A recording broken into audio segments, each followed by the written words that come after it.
오늘 제목은 오직 예수만이라는 제목을 가지고 함께 은혜를 나누고자 합니다. 전 세계인들의 관심을 받는 그런 운동 경기들이 있습니다. 매 4년마다 장소를 바꿔가면서 개최되는 그 전 세계인의 축제라고 얘기하는 올림픽과 월드컵이 바로 그것입니다.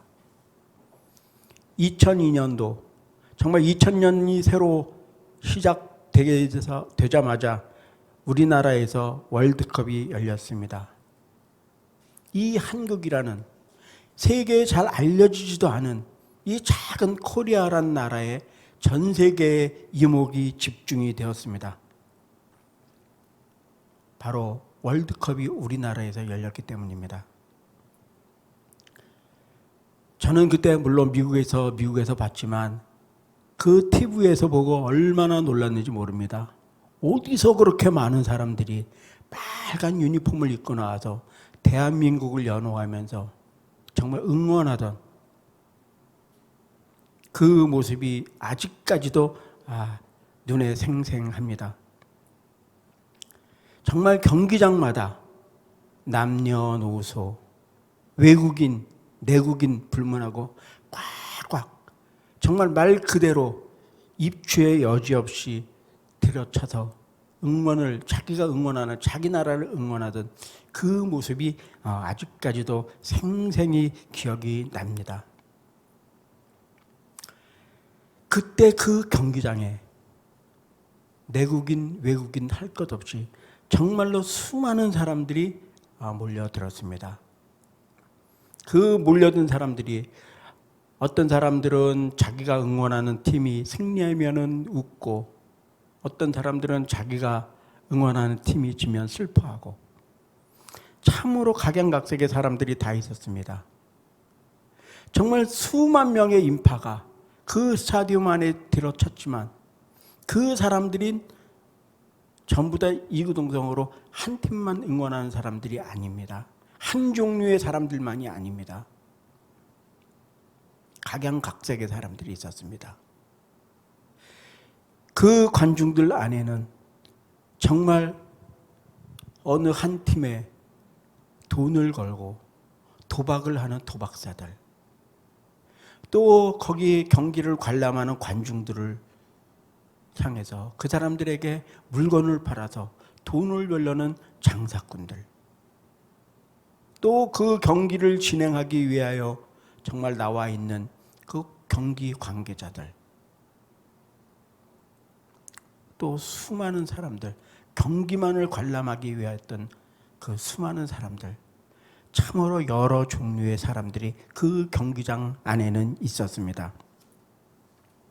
그리고 마지막으로는 구경꾼들이 있었습니다. 이 중에 과연 누가 주인공일까요?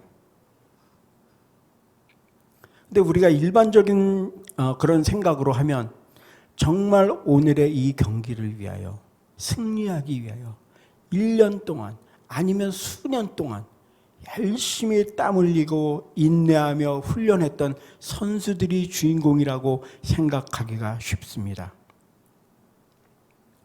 그러나 고대 소크라테스의 제자인 그리스의 위대한 철학자 플라톤은 이런 일반적인 생각을 넘어서 오로지 그곳의 주인공은 관중들이라고, 선수가 아닌 관중이 주인공이라고 그의 저서 공화국이란 책에서 주장을 하였습니다. 주인공이 누구냐? 이러한 류의 질문은 어디에서 나타나는 현상입니다. 우리가 사회생활을 할 때, 회사에 다닐 때 회사에선 주인공이 누군가요? 또 학교에서 주인공은 누군가요? 이러한 질문에 대한 답에 사람들은 참 많은 관심을 가지고 있습니다. 오늘 본문의 말씀에서도 이러한 문제가 제기되고 있습니다. 세례 요한에게 세례를 받으심으로 공생애를 시작하신 예수님께서는 정말 가시는 곳마다 병자를 일으키고 정말 죽은 자를 살리고 수많은 기적과 이적을 행하시면서 스포트라이트를 정말 한 몸에 받고 계셨습니다. 그러나 이제는 서서히 정말 많은 영광의 빛을 감추면서 예수님께서 본래 이 땅에 오신 그 목적을 이행하기 위하여 고난의 길을 가려고 결심을 하십니다. 그러나 제자들은 이러한 예수님의 결심과 의도를 깨닫지 못하고 정말 예수님께서 예루살렘에 올라가셔서 로마 제국을 멸망시키고 유대를 독립시켜서 왕으로 자기들을 다스릴 것을 생각하면서 부푼 마음에 예수님을 따라다녔던 것입니다. 이러한 때 예수님께서는 요한과 베드로와 야고보만을 데리고 산에로 기도하러 올라가셨습니다. 어떤 사람들은 이렇게 얘기를 합니다. 요한과 베드로와 야고보만 예수님께서 정말 편애하셨다. 그러나 저는 조금 다르게 생각합니다.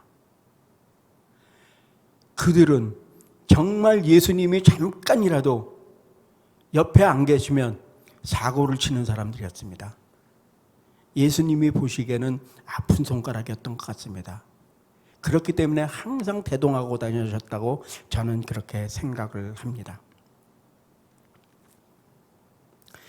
근데 그들을 데리고 그 기도하러 올라가신 그 산에서 하나님께서 예수님께서는 변화가 되셨습니다.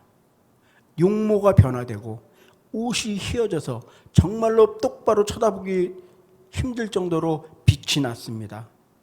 그런 영광스러운 모습으로 모세와 엘리야와 더불어 말씀을 나누시고 있었습니다. 근데 그 말씀을 나누는 그 대화의 내용이 예수님께서 예루살렘에 올라가셔서 돌아가실 것에 대한 그런 얘기를 하고 있었습니다. 예수님께서 돌아가신다, 십자가에서 돌아가신다는 것은 마치 모세에 의해서 출애굽한 그 이스라엘의 그 역사와 비슷합니다. 우리가 출애굽의 의미는 두 가지로 나누어서 볼 수 있는데 그 첫 번째가 억압에서의 해방입니다. 자유입니다. 종에서 자유함을 얻는 것입니다. 두 번째는 완전한 구원을 위하여 고난의 길입니다. 광야에서 40여 년을 이스라엘 백성들이 훈련을 받아가면서 가나안 땅에 들어가기 위하여 그 고난의 길을 걸었던 것입니다. 이때 베드로는 뭐라고 얘기합니까? 정말 예수님이 변화한 그 모습을 보고 정말 그 황홀한 그 모습을 보고 예수님께 이렇게 얘기를 합니다. 여기에 초막 셋을 짓게 해주십시오. 하나는 주님을 위해서, 하나는 모세를 위해서, 또 하나는 엘리야를 위해서 그 초막 셋을 짓겠다고 이렇게 예수님에게 말씀을 했습니다. 그런데 그때 하나님의 음성이 들렸습니다. 구름이 그들을 막았다고 했습니다. 에워쌌다고 했습니다. 근데 그 구름이 거치고 나니까 모세와 엘리야는 보이지 않고 오직 주님만, 오직 예수님만 남게 되셨다는 그런 내용입니다. 그럼 오늘 본문에 등장하는 그 세 사람이 누구입니까? 그 세 사람 중에 과연 누가 주인공입니까? 첫째는 모세가 등장합니다. 모세는 하나님의 말씀인 그 율법의 대표자입니다.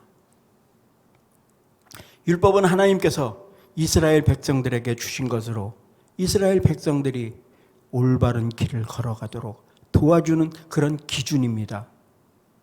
그들의 삶의 표대이며 죄를 깨닫게 하는 그런 도구였던 것입니다. 하나님께서는 모세를 미완성으로 사용하셨습니다. 모세가 이스라엘 백성들을 출애굽시켜서 40년 동안 광야에서 약속의 땅 가나안을 얻기 위하여 혹독한 그런 훈련을 시켰습니다. 그러나 정작 그는 약속의 땅 가나안을 목전에 두고 하나님께서 그의 생명을 거두어 가셨습니다. 그 시내산에서 모세에게 들려주신 그 돌판 위에 기록된 십계명을 비롯한 이스라엘 백성들에게 내려진 율법이 있습니다. 모세는 이 율법의 대표자로서 죄를 지적해 줄 수는 있지만 그 죄를 사해해 주는 그런 능력은 없었습니다. 오직 죄를 사하여 주시는 분은 그리스도, 오직 예수 그리스도뿐인 것입니다. 율법은 거울과 같은 것입니다. 그 율법에 나를 비추어 보아서 정말 내가 너무나 죄를 많이 짓고 있구나. 이래서는 안 되는데 그 율법의 거울에 나를 비춰서 나를 안다는 것입니다. 그런데 이렇게 거울과 같은 율법을 부둥켜 아는 이스라엘 백성들은 어땠습니까? 자기네들은 그 율법의 내용대로 살지 못하면서 타인은 그 율법에 비추어서 정죄하기 또 비교하기를 좋아했습니다. 이것이 바로 그 율법의 폐단성입니다.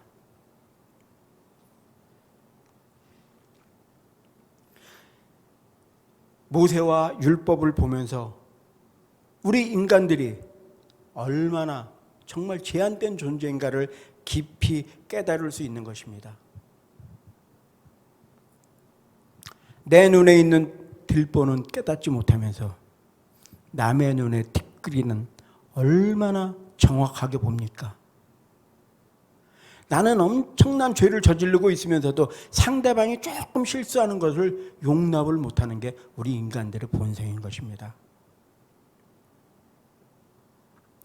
그 율법의 거울에 내 자신을 비추어 보고 정말 나는 이렇게 살면 안 되겠구나 깨닫고 경성해야 할 그때에 우리는 여전히 남에게만 나의 잘못에는 관심이 없습니다. 깨닫지도 못합니다. 상대방이 저지른 조그만 잘못을 용납하지 못하고 정죄하기 일쑤입니다. 두 번째로 엘리야가 나옵니다. 모세가 율법의 대표자라고 말할 수 있지만 엘리야는 선지자들의 대표입니다. 하나님께서는 이스라엘 백성들이 하나님의 말씀인 그 율법 안에서 올바른 삶을 살아갈 수 있도록 많은 선지자들을 보내주셨습니다. 그들을 통하여 백성들을 권면하고 그들의 삶의 방향을 인도해 주셨습니다. 하나님께서 세워주시고 하나님께서 보내주신 선지자들은 언제나 하나님의 말씀에 의지하여서 또한 그 말씀의 대언자로서 백성들을 가르치고 권면하여 왔습니다. 요한복음 1장 1절에 기록되어 있는 말씀이 있습니다. 태초에 말씀이 계시니라. 이 말씀이 하나님과 함께 계셨으니 이 말씀은 곧 하나님이시라. 또 요한복음 1장 14절에선 말씀이 육신이 되어 우리 가운데 거하시매라고 이렇게 말씀하고 계십니다. 이 태초부터 계신 말씀을 하나님께 받은 그 말씀을 백성들에게 전달하는 선지자도 또한 선지자들의 대표라고 하는 엘리야도 결코 주인공이 될 수는 없습니다. 세 번째로 예수님께서 나오십니다. 이 예수님은 이미 구약에서 그의 탄생과 그의 고난과 그의 사명과 그 사명을 감당하시기 위하여 당하여야 할 그 고난 그리고 그 죽음을 이기시고 부활하셔서 우리 인간들을 구원하실 승리하실 것으로 예언된 바로 그분입니다. 모든 신구약 성경의 중심점이 되면서 또한 역사적으로도 지구상의 역사 분수령이 되시는 그런 분이신 것입니다. 그러나 유대인들은 모세에 대해서는 잘 알고 있었습니다. 또 엘리야에 대해서도 잘 알고 있었습니다. 그러나 정작 주인공인 예수님은 자기들의 눈앞에 있는데도 알아보지 못했습니다. 설사 안다고 해도 나사렛에서 태어난 요셉의 아들, 목수 요셉의 아들이다 라는 것, 지극히 인간적인 그런 것밖에 몰랐습니다.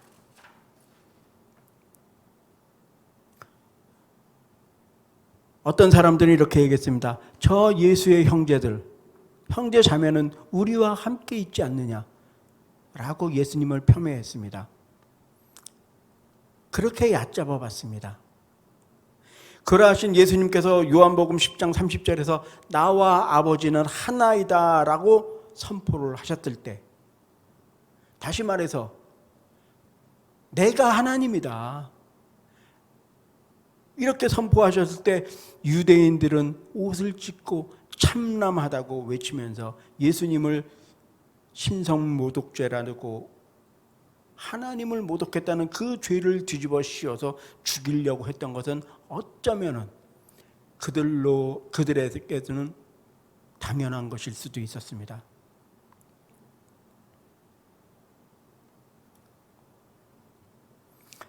이 세상에서 과연 예수님을 모른다고 부인할 수 있는 사람이 어디 있겠습니까? 천지 만물을 창조하신 하나님의 창조물인 온 우주 만물을 바라보면서 정말 믿지 않는 사람도, 예수님을 모르는 사람도 누군가 이 세상을 창조했을 거라고 양심을 통해서, 생각을 통해서 얼마든지 창조주 하나님을 알 수가 있는 것입니다. 그 창조주 하나님께서 오늘 본문 35절에서 이렇게 말씀하십니다. 친히 이는 나의 아들이라 곧 택함을 받은 자라고 확증을 시켜주셨습니다. 즉 모세도 엘리야도 아닌 예수님만이 주인공이라는 그런 말씀입니다. 다시 말하면 이 말은 곧 율법의 대표인 그 모세와 선지자의 대표인 엘리야는 모두 예수 그리스도가 오시기 전까지 예비적 존재로서 구원의 메시아인 예수 그리스도가 오신 지금에는 그들의 역할은 모두 다 끝났다는 뜻입니다. 마치 세례 요한이 오실 예수님의 첩경을 예비한 것처럼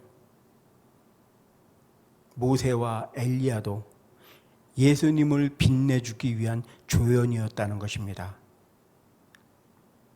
여러분, 오늘날 교회가 존재하는 이유가 무엇입니까? 그 목적이 무엇입니까? 바로 주인공이신 예수 그리스도의 복음을 증거하기 위한 것입니다. 이 예수님은 율법과 선지자의 완성된 모습으로 나타나신 것입니다. 마태복음 5장 17절에서 예수님께서는 이렇게 말씀하셨습니다. 내가 율법이나 선지자를 폐하러 온 줄로 생각지 말라. 폐하러 온 것이 아니라 완전케 하려 함이니라 라고 이렇게 말씀하셨습니다. 율법과 선지자의 완성, 곧 우리 주 예수 그리스도이십니다.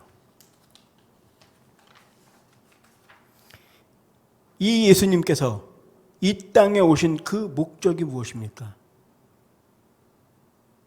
바로 십자가를 지시기 위함입니다. 이 십자가는 결코 영광된 모습은 아닙니다.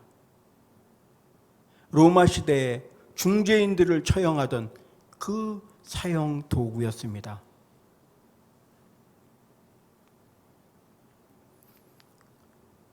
우리는 많은 사람들이 십자가 모형으로 목걸이를 만들어서 목에 걸고 다니는 것들을 많이 목격합니다.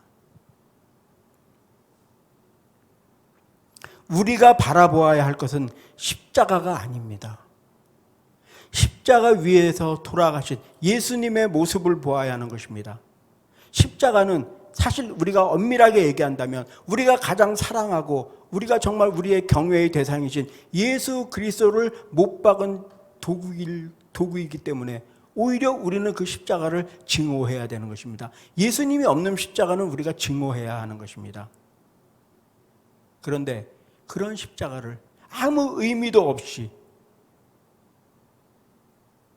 목에 걸고 다니고 손에 차고 다니고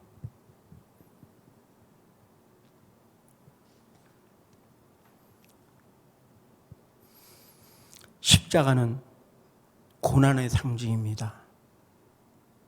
눈물의 상징입니다. 희생의 상징입니다.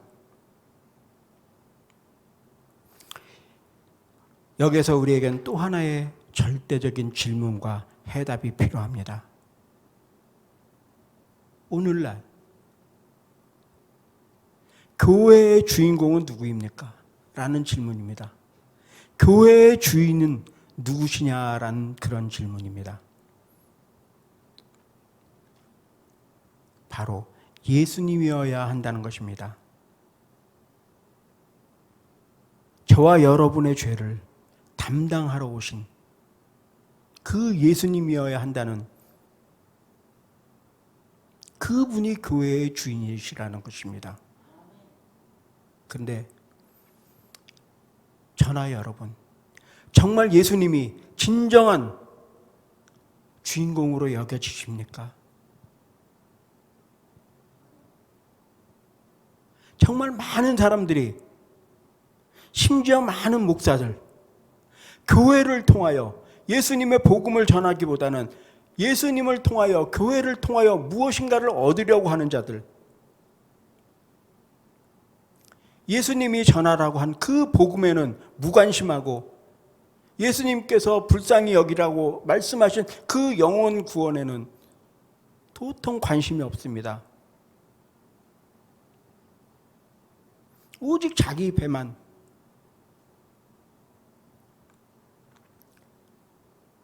그런 복음 장사꾼들이 얼마나 많이 있는지 모릅니다. 또 성장한 교회를 통해서 자기의 어떤 성공이나 부를 축적하기 위해서 교회를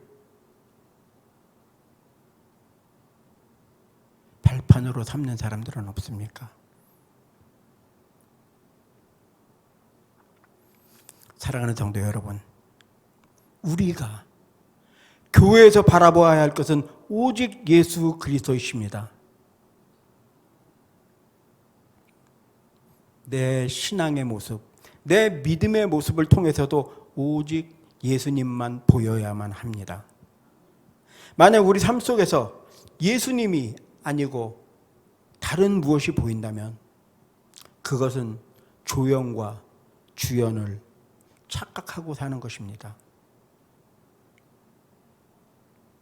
우리는 정말 역사의 주인이시고 우리 인생의 주인이신 예수님만을 바라보십시다. 예수님의 영광은 본래 십자가가 아닙니다. 예수님의 십자가는 고난과 희생입니다. 그러므로 영광된 모습에 안주하지 말고 더욱 예수님의 고난에 동참하시는 저와 여러분들이 되시기를 우리의 주인이신 예수 그리스도의 이름으로 간절히 부탁을 드립니다. 기도하겠습니다.